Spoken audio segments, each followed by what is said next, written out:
పెళ్ళైనా పండగైనా వేడుక ఏదైనా పట్టుచీరల ప్రత్యేక వేదిక వారాహి సిల్క్స్. నమస్కారం, మీరు చూస్తుంది సుమన్ టీవీ. నేను మీ కీర్తి. నాతో పాటు ప్రముఖ ఆధ్యాత్మికవేత్త అనంతలక్ష్మి అమ్మగారు ఉన్నారు. నమస్తే అమ్మా. నమస్తే తల్లి. సంక్రాంతి హాలిడేస్ అయిపోయాయి. అవునమ్మా. మీకు హాలిడేసేనా? అంటే సుమారుగా అమ్మా, బాగా తిరిగి వచ్చాను. తర్వాత వచ్చాక పండగ హడావిడి. మరే హాలిడే ఇంట్లో ఆడవాళ్ళకు ఉండదమ్మా, అస్సలు ఉండదమ్మా. ఎవరు అర్థం చేసుకుంటారో ఏనాటికి అర్థం చేసుకుంటారు. అమ్మా, నాకు ఈరోజు ఒక డౌట్ వచ్చింది. తల స్నానం చేసే పూజ చేయాలా? అంటే పూజ ప్రతిరోజు చేస్తాం కదా, మరి తల స్నానానికి కొన్ని రోజులే ఎందుకు పెట్టారు? ఫర్ ఎగ్జాంపుల్ ఇంకో విషయం కూడా ఇందులో, ఇప్పుడు సాయంకాలం గుడికి వెళ్దాం అనుకుంటాము, ఉదయాన్నే స్నానం అది చేసేస్తాము, మధ్యాహ్నం నిండుగా భోజనం చేస్తాం, బీట వెజ్ ఆర్ నాన్ వెజ్. అప్పుడు ఏంటి పరిస్థితి? గుడికి అసలు వెళ్ళకూడదు, అలాగా నిండుగా భోజనం చేసి వెజ్ అయినా నాన్ వెజ్ అయినా మళ్ళీ అప్పుడు తల స్నానం చేసి వెళ్ళాలా? అలాగా కమెంట్ బాక్స్ లో రకరకాల ప్రశ్నలు వస్తున్నాయి, అవన్నీ సేకరించాను, మీ ముందు పెట్టాను ఈరోజు. అసలు తల స్నానానికి అభ్యంగన స్నానానికి ఉన్న తేడా తెలియాలమ్మా. అభ్యంగన స్నానం అంటే నూనె రాచుకుని తలకి కుంకుడుకాయో షీకాయో ఈ రోజుల్లో ఏదో షాంపూనో పెట్టుకు రుద్దుకుంటారు. ఇప్పుడు అంతగా నూనె పట్టించుకునే ఓపిక లేకపోతే కనీసం పెద్దవాళ్ళు ఉంటే అమ్మ కడుపు చల్లగా అత్త కడుపు చల్లగా అని చెప్పి ఒక చుక్క నూనె పెట్టించుకుంటారు, లేకపోతే ఎవరికి వాళ్ళైనా ఒక మాడు పట్టున ఒక నూనె చుక్క పెట్టుకుని తర్వాత స్నానం చేస్తారు. లేకపోతే చేయకూడదమ్మా. అది చేస్తే ఒట్టినే తల మీద పోసుకుంటే అశుభానికి చేస్తాం ఆ పని. మనం దుర్వార్త విన్నాం అనుకో, ఉన్నవాళ్ళం ఉన్నట్టుగా సచేల స్నానం కట్టుబట్టలతో సహా స్నానం చేసేస్తాం.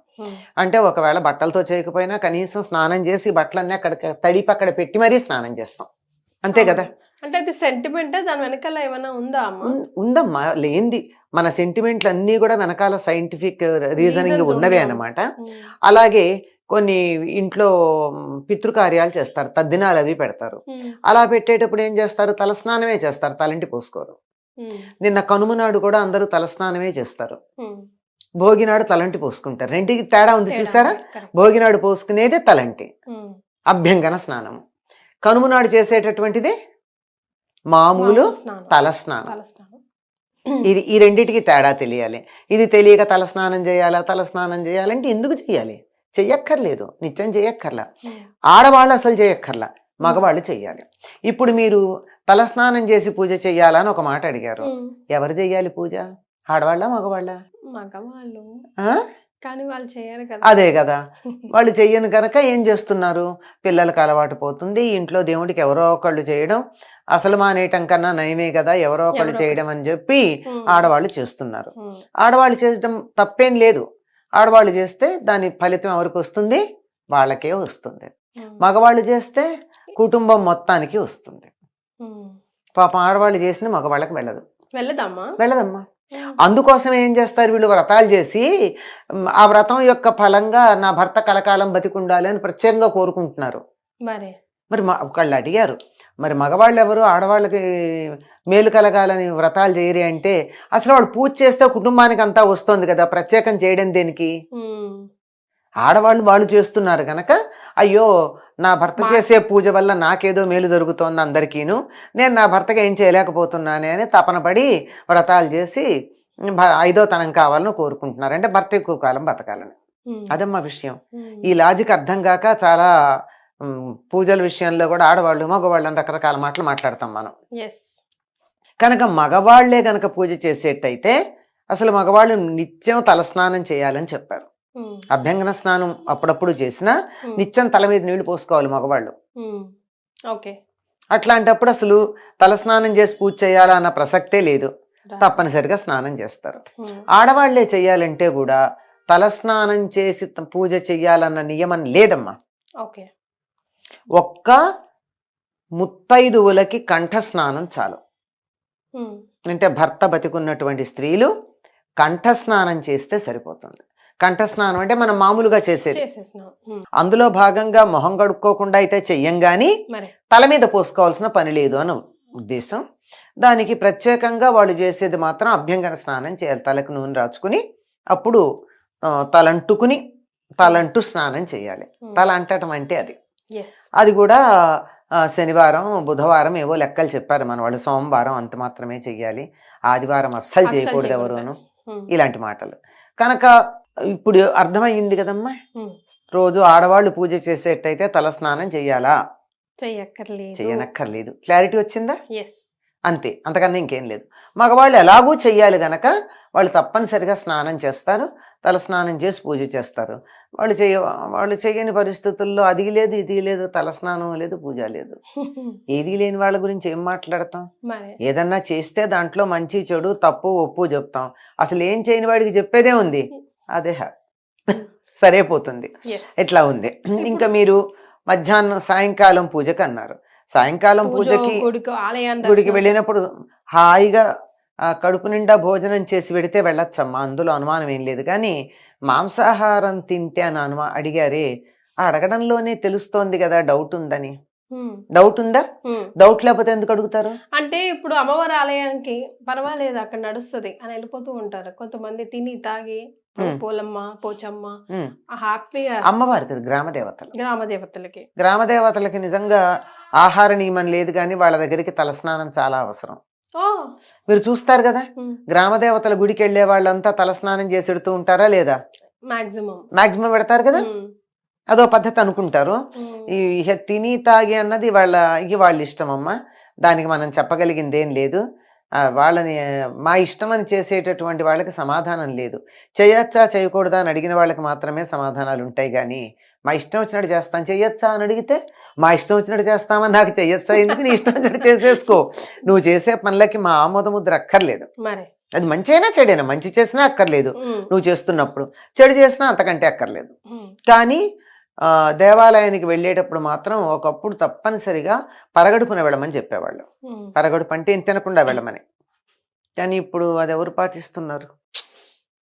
ఏమన్నా అంటే మాకు మందులు ఉన్నాయండి, టాబ్లెట్లు వేసుకుంటున్నాం.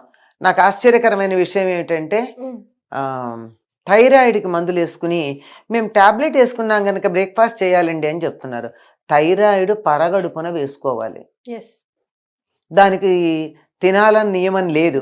కానీ వీళ్ళు తినడానికి థైరాయిడ్ టాబ్లెట్ వేసుకోవడం అన్నది వంకగా చెప్తూ ఉంటే అసలు ఇంత దొంగతనం ఎందుకు? ఆత్మవంచన దేనికి? నాకు టిఫిన్ తినాలనుంది తిన్నాను అని చెప్పు, అంతేగాని మందులు వేసుకుంటున్నాను గనక తినాలని ఏం లేదు.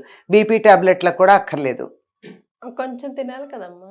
అక్కర్లేదమ్మా, కాఫీనో టీనో చాలు, అంతే. మరీ ఎక్కువ వేసుకుంటే తప్ప ఒకటో రెండో వేసుకునే వాళ్ళకి ఏం పర్వాలా. బేసిక్ రూల్ మనకు చెప్పిన రూల్ అయితే పడిగడుపునే వెళ్ళాలి గుడికి పరగడుపున పెడతాం. లేదు సాయంకాలం వెళ్ళామనుకో, మధ్యాహ్నం భోజనం అయిపోయింది కదా, 5-6 గంటలు అయింది కదా భోజనం అయ్యాక, ఏం పర్వాలేదు. వీలైతే మామూలు స్నానం చెయ్యండి, అది మంచిది, బట్టలు మార్చుకుని పెడితే చాలు. అంతకన్నా పెద్ద నియమేమీ అక్కర్లేదు. అంతే. ఇక్కడ ఉంటుంది. అసలు మనం ఏమనుకుంటున్నాం, ఇప్పుడు నేను అడిగేటప్పుడు మీరు అన్నట్టు కొంచెం అమ్మ నాన్ వెజ్ తిని గుడికి, అక్కడే అర్థమైపోయింది కదా, అడగడంలోనే తెలుస్తోంది కదా. అది నాన్ వెజ్ అంటేనే సాత్విక ఆహారం కాదు. సాత్విక ఆహారం కాదన్నప్పుడు పూజలకి వాటికి పనికొస్తుందా?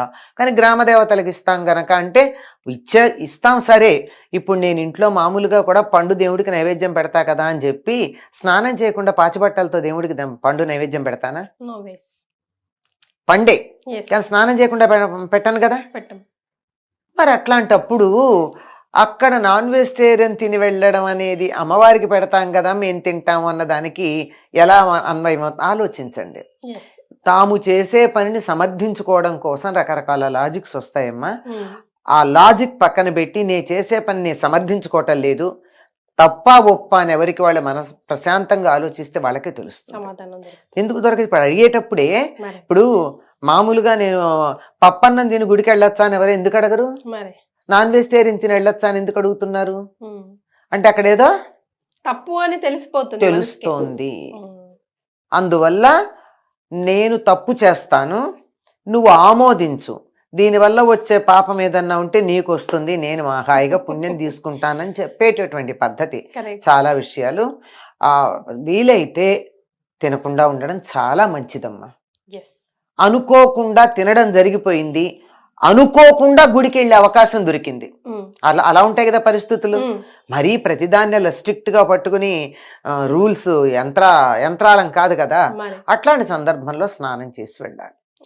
వీలైతే తల స్నానం చేసి వెడితే మంచిది. తలస్నానం ఎందుకని చెప్పాలి అక్కడ? అభ్యంగన స్నానం అనలా నేను, ఉమ్, తలస్నానం అన్నాను. మీరు గమనించాలి. యా అంటే చేసింది తప్పు పని గనక క్షమాపణ కోసం చేసుకునే స్నానం అది. ఓకే. అట్లీస్ట్ మనకే హ్యాపీగా హ్యాపీ అనిపిస్తుంది, అనిపిస్తుంది. అట్లీస్ట్ బాత్ చేసి వెళ్ళాలి అన్నట్టు. కానీ కొత్త చీర కావాలమ్మా ప్రతిసారి?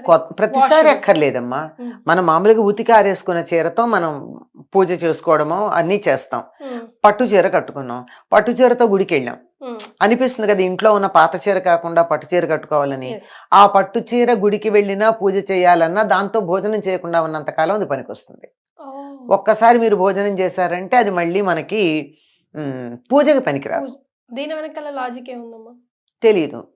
కానీ భోజనం చేశామంటే ఒకటి ఆహారం తినడం అయిపోయింది కదా, ఉమ్, అంచేత ఒక ఎంగిలి పూట పడ్డట్టు అన్నమాట. ఎంగిలి పడ్డట్టు అయిపోతుంది అంతే, అంతకన్నా ఇంకేం కాదు. నాట్ రియలీ ఫ్రెష్ కాబట్టి ఆ.